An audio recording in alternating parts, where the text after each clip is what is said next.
പ്രായമായവരിൽ കണ്ടുവരുന്ന ചൊറിച്ചിൽ. അതിനെക്കുറിച്ചാണ് ഇന്ന് നമ്മൾ സംസാരിക്കാൻ പോകുന്നത്. ഞാൻ ഡോക്ടർ അഷ്ബു ജേക്കബ്. ഉയർവനി ലൈഫിലേക്ക് എല്ലാവർക്കും സ്വാഗതം.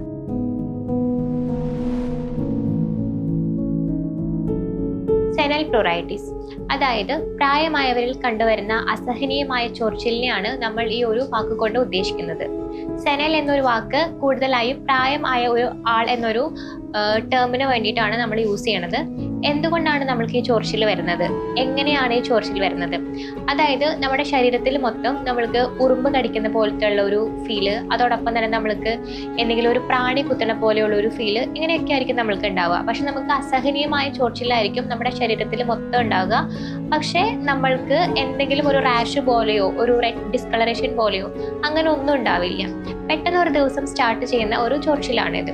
എന്തുകൊണ്ടാണ് ഈ ചൊറിച്ചിൽ ഉണ്ടാകുന്നത്? അതായത് സ്വാഭാവികമായും നമ്മൾക്കൊരു വാർദ്ധക്യാവസ്ഥ, അതായത് ഒരു പ്രായം, ഒരു 60 വയസ്സിന് ശേഷം നമ്മുടെ ശരീരത്തിലെ സ്കിൻ ഭയങ്കരമായിട്ട് ഡ്രൈ ആവുന്നു, നമ്മുടെ വാതദോഷം കൂടുന്നു. ഈ സ്കിന്ന് ഡ്രൈ ആവുമ്പോൾ സ്വാഭാവികമായിട്ടും സ്കിന്നിലുള്ള മോയ്സ്ചർ കണ്ടന്റ് ഭയങ്കര കുറവായിരിക്കും. അപ്പോൾ നമ്മുടെ അവിടെയുള്ള സ്കിന്നിലുള്ള ഗ്രന്ഥികൾക്ക് സംഭവിക്കുന്ന ഒരു ഇൻഫെക്ഷൻ, അതോടൊപ്പം തന്നെ നമ്മളുടെ സ്കിന്നിലുള്ള നെർവ്സ് ഒക്കെ ഇറിറ്റേറ്റഡ് ആകുന്നു. അങ്ങനെയാണ് നമുക്ക് ഈ ഒരു ഡ്രൈനെസ് ഉണ്ടാവുന്നത്. ഇനി നമ്മൾ ഇതിൻ്റെ ട്രീറ്റ്മെൻറ്റ് വശത്തേക്ക് വരികയാണെങ്കിൽ, നമ്മളറിയാം, നമ്മൾ എപ്പോഴും പറയും പോലെ തന്നെ ആയുർവേദം എപ്പോഴും ഒരു ത്രിദോഷ സിദ്ധാന്തത്തെ വെച്ചിട്ടാണ് നിലനിൽക്കുന്നത്. ആയുർവേദത്തിൽ വയസ്സിനെ നമ്മൾ 3ആയിട്ടാണ് തരംതിരിക്കുന്നത്: ബാല്യം, മധ്യം, ജീർണം. അതായത് നമ്മളൊരു 60 വയസ്സിന് ശേഷമാണ് നമ്മൾ ഈ ജീർണം അല്ലെങ്കിൽ ഒരു വാർദ്ധക്യാവസ്ഥ എന്ന് പറയുന്നത്.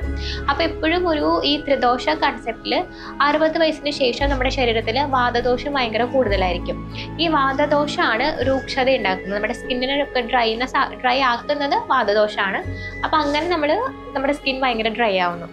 അപ്പോൾ എപ്പോഴും നമ്മളൊരു ട്രീറ്റ്മെൻറ്റ് രീതിയിലേക്ക് വരുമ്പോൾ എന്താണോ ഡ്രൈനെസ്സിനെ കുറയ്ക്കുക, അതാണ് നമ്മുടെ മെയിൻ ലക്ഷ്യമായിട്ട് വരുന്നത്. നമ്മളിനി ട്രീറ്റ്മെൻറ്റ് രീതിയിലേക്ക് വരുമ്പോൾ എപ്പോഴും ഒരു വാദശമനമായിട്ടുള്ള ട്രീറ്റ്മെൻറ്റാണ് നമ്മളെ ഓപ്റ്റ് ചെയ്യുന്നത്.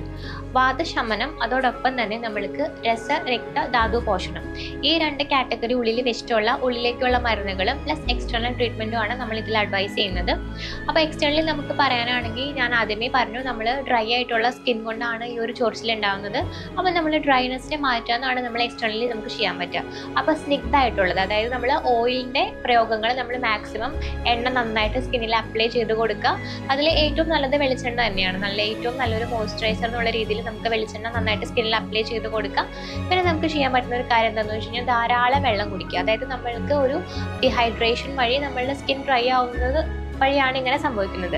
അപ്പോൾ നമ്മളൊരു റീഹൈഡ്രേഷൻ, അതായത് നമ്മൾ സ്കിന്നിലേക്ക് മാക്സിമം മോയ്സ്ചർ കണ്ടന്റും അതോടൊപ്പം തന്നെ വെള്ളവും കുടിച്ച് നമ്മുടെ സ്കിന്നിനെ ഒരു നോർമൽസിലേക്ക് കൊണ്ടുവരാൻ വേണ്ടി നമ്മൾ ശ്രദ്ധിക്കുക.